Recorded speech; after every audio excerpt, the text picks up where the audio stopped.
ननद का कमरा। मोनिका के पिता बचपन में ही उन्हें छोड़कर चले गए थे। मोनिका ने कभी अपने पिता को देखा तक नहीं है। उसकी माँ ही उसे और मयंक को अकेले ही पाल पोस कर बड़ा करती है। मोनिका जैसे ही कॉलेज में जाती है, उसकी माँ को हार्ट अटैक आ जाता है और वो मोनिका की जिम्मेदारी मरते वक्त उसके भाई मयंक पर छोड़ जाती है। एक रोज मोनिका अंधेरे में बैठी इसी दिन को याद कर रही थी। माँ, तुम्हें कुछ नहीं होगा, मैं तुम्हें अस्पताल ले जाऊंगी। नहीं बेटी, अब मेरा वक्त हो गया है, तू अपने भाई को बुला दे। मोनिका अपने भाई को फोन करके तुरंत बुलाती है। मोनिका का हाथ मयंक के हाथों में देते हुए मोनिका की माँ कहती है, आज से मोनिका तेरी जिम्मेदारी है, मेरी तरह ही तू उसका ख्याल रखना। इतना कहकर मोनिका की माँ ये दुनिया छोड़ देती है। मोनिका की आंखें भर आती है। तुम मुझे अकेला छोड़कर क्यों चली गई माँ? मोनिका अपने आंसू पोंछती है और खुद से कहती है, माँ को गए 5 साल हो गए।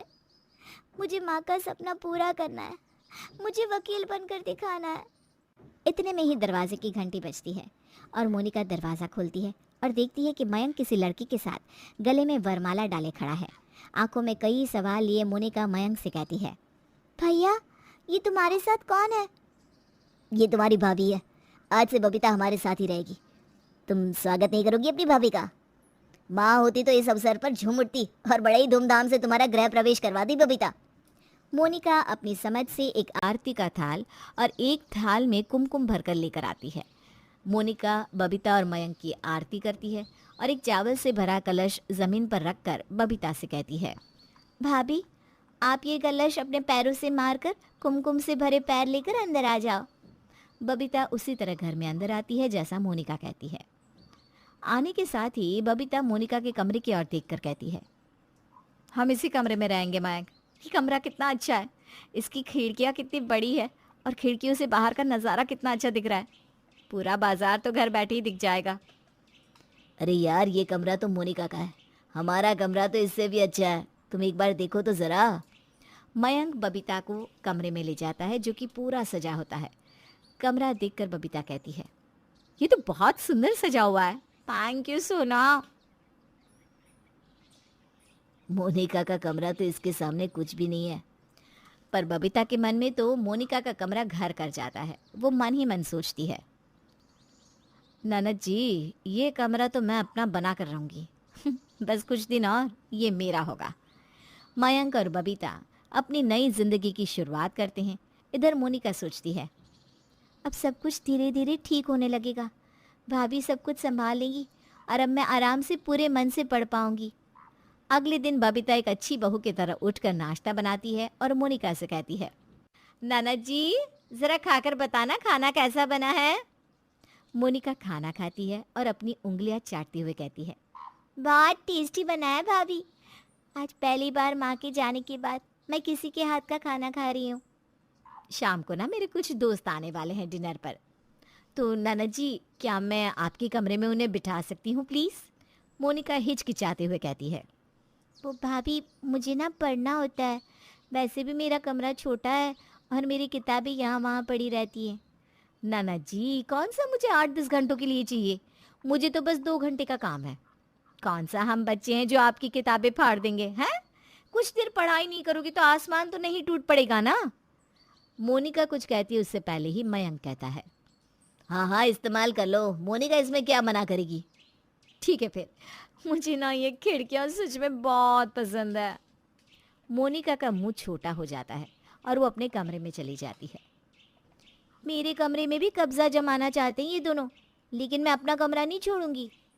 मोनिका की आंखें नम हो जाती है और वो पढ़ाई करने लगती है। इधर बबीता अपने दोस्तों के लिए खाना बनाने लगती है और शाम होते ही तैयार हो जाती है और मोनिका के कमरे में जाकर बैठ जाती है।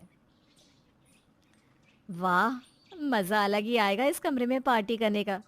थोड़ी ही देर में बबीता की सारी सहेलियां आ जाती हैं और मोनिका के कमरे में बैठ जाती है। बबीता, तेरा कमरा तो किसी रेस्टोरेंट से कम नहीं लग रहा है। हमें तो पार्टी करने की एक जगह मिल गई। दोस्तों, अब रोज यही होगी पार्टियाँ। हाँ हाँ, क्यों नहीं। कोल्ड ड्रिंक के साथ गर्मा गर्म पकोड़े। मेरी शादी का ट्रीट कैसा लगा दोस्तों? लाजवाब। लगता है जीजू पूरे लट्टू है तुम पर। जोरू का गुलाम बन गया है वो तो। तभी ना शादी के पहले ही दिन इतनी अच्छी पार्टी मिल रही है। बबीता और उसकी दोस्त मोनिका के पूरे कमरे को गंदा कर देते हैं।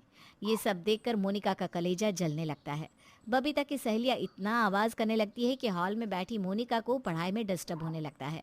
वो मयंक से जाकर कहती है, भैया इतने शोरगुल में मैं कैसे पढ़ूं? ऐसा कौन ही हल्ला करता है? तू भी ना, छोटी छोटी बातों का बतंगड़ बनाना कोई तुझसे सीखे।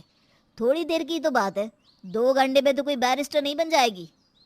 मोनिका घूंट पीकर चली जाती है और खुद से कहती है, थोड़ी ही देर की बात है, थोड़ा बर्दाश्त कर ले मोनिका।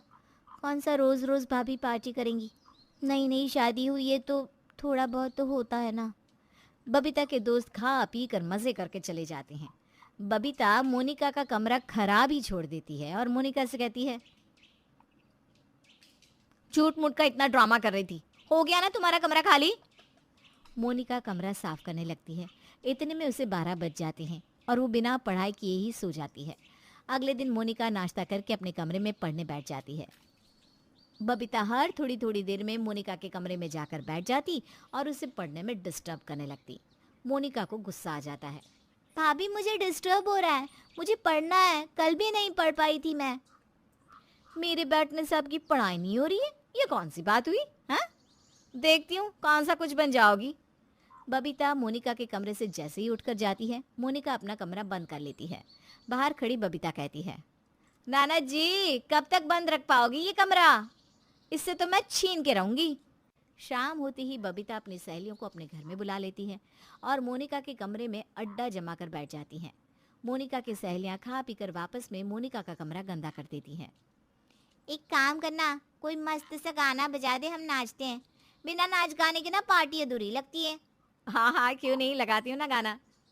बबीता की सहेलियां गाना लगाकर नाचने लगती है। इसी तरह रात के 10 बज जाते हैं और तब जाकर बबीता की सहेलियां अपने अपने घर जाती है। आए दिन ये रोज का ड्रामा हो जाता है। बबीता अपनी सहेलियों को बुलाकर बिठा लेती। एक दिन मोनिका का पारा चढ़ जाता है और वो बबीता की सहेलियों के सामने ही तमाशा कर देती है। मोनिका अपने कमरे में जाकर पानी की बोतल फेंकते हुए कहती है, भाभी ये कमरा मेरा है, आप अपनी अड्डाबाजी अपने कमरे में जाकर करो या कहीं और, लेकिन अब आपकी ये सहेलियां मुझे मेरे कमरे में नजर नहीं आनी चाहिए।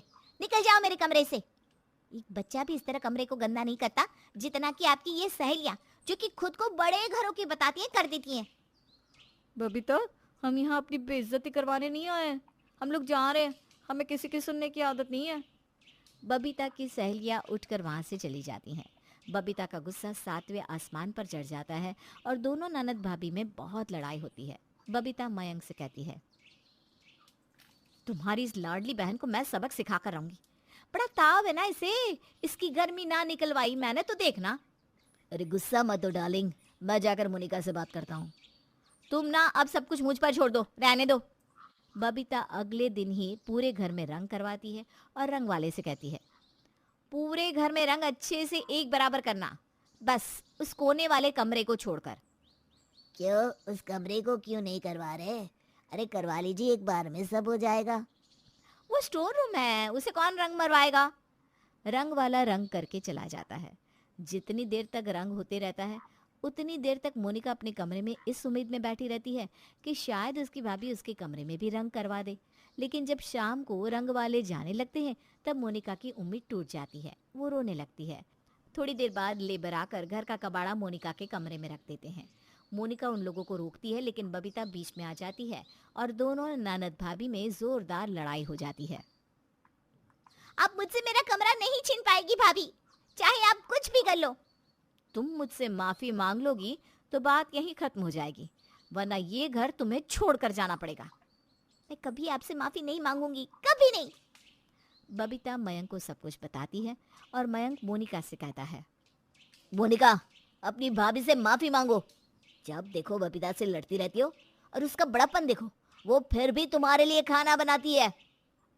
तुम इतना बदल जाओगे भैया माँ के जाने के बाद? कि तुम्हें अपनी बहन की तकलीफ तक नजर नहीं आ रही? ये सब लेक्चर मुझे मत दो। बबीता मयंक को लेकर वहां से चली जाती है। तुम छोड़ दो ना, ये ऐसे घर से नहीं जाएगी। कल ही मैं अपने भाई को बुलवाती हूँ, वही अब इसे घर से जाने के लिए मजबूर कर देगा। अगले दिन सुबह पहले ही बबीता का भाई अमित उसके घर आता है और बबीता उसे सब कुछ बता देती है।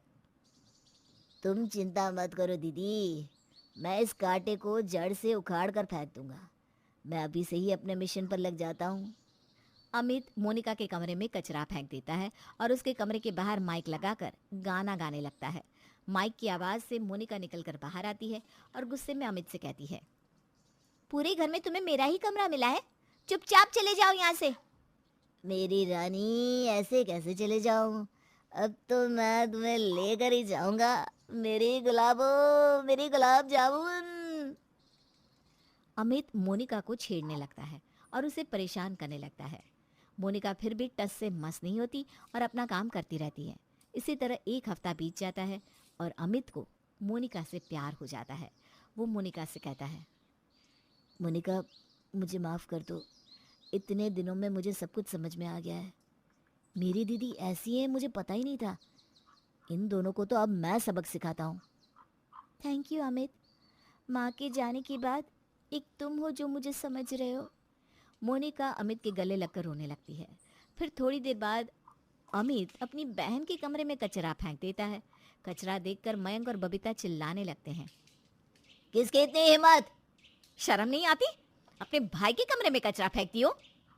अमित बबीता से कहता है, दीदी ये मोनिका ने नहीं, मैंने फेंका है। तुमने अपनी बहन और जीजा पर कचरा फेंका? यही चीज तो कभी आप मोनिका के लिए भी सोच रही थी ना। उसे कैसा लगता होगा जब उसका भाई और भाभी उसके साथ ऐसा बर्ताव करते हैं। मैंने तो एक दिन किया और आप लोग तो हमेशा ऐसा करते हैं। और पता नहीं किस हद तक नीचे गिर गए अपनी ही बहन को घर से बाहर निकालने के लिए, और वो भी एक कमरे के लिए। मयंक की आंखें भर आती है, वो रोने लगता है। मुझे माफ कर दे मेरी बहन, मैंने बहुत गलत किया, मुझे भी माफ कर दो नाना जी। दीदी ये कमरा अब तुम्हें ही मुबारक हो। मैं मोनिका को लेकर हमेशा के लिए यहाँ से जा रहा हूँ। अमित मोनिका से शादी कर उसे अपने साथ ले जाता है और मयंक के दिल पर एक बोझ रह जाता है कि उसने मोनिका के साथ बहुत गलत किया।